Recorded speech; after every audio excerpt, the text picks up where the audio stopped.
Première édition ce week-end de Bruxelles Bienvenue. Une vingtaine de quartiers se sont donnés à voir à travers le regard de leurs habitants. L'idée, découvrir les curiosités, les trésors qui font tout le charme de ces quartiers. Une autre façon de découvrir Bruxelles. Premier exemple dans le quartier de Keregem, Diane Warland et Marjorie Félinger. Pénétrer dans une école de maréchalerie, c'est un peu assister à un concert. Le bruit assourdissant des marteaux battant le fer rythme le travail de ces jeunes apprentis. Maréchal ferrant est un métier ancestral qui s'apprend à Bruxelles.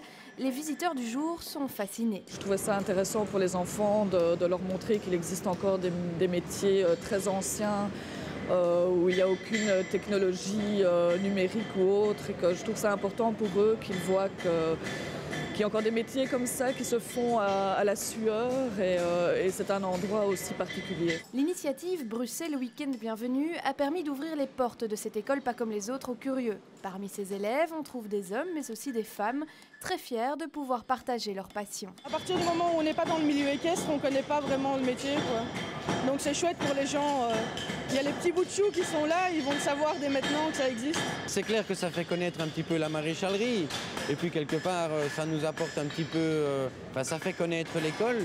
Donc peut-être qu'il y aura l'un ou l'autre élève qui viendra s'inscrire à l'école plus tard. L'événement Bruxelles Week-end Bienvenue emmène le visiteur hors des sentiers battus. Il a pour but de faire découvrir le Bruxelles insolite. Et comme dans cette ancienne prison du XVIe siècle, magnifiquement restaurée, ce sont des Bruxellois qui s'investissent et font découvrir leurs trésors. C'est une ancienne prison qui date de l'époque espagnole, de Philippe II, et dans laquelle le comte d'Egmont et d'Horn ont été emprisonnés pendant plusieurs jours et ont été envoyés par cet axe souterrain que vous voyez là qui part dans cette direction-là vers la Grand Place de Bruxelles, où ils ont passé une dernière nuit à la Grand Place et où ils ont été décapités le lendemain, tous les deux. Le problème de Bruxelles, c'est un peu une ville cachée. Donc on voulait que les gens sortent un peu de la Grand Place, de Manneken-Pis, de l'Atomium, même si c'est des endroits exceptionnels qu'il faut voir à Bruxelles. On s'est dit, mais dans le fond, les gens sont des excellents ambassadeurs de leur ville. Donc on leur a demandé d'ouvrir des lieux qui sont à la fois insolites et exceptionnels. C'est une façon d'appréhender une rénovation qui a été faite dans des conditions que je trouve magistrales.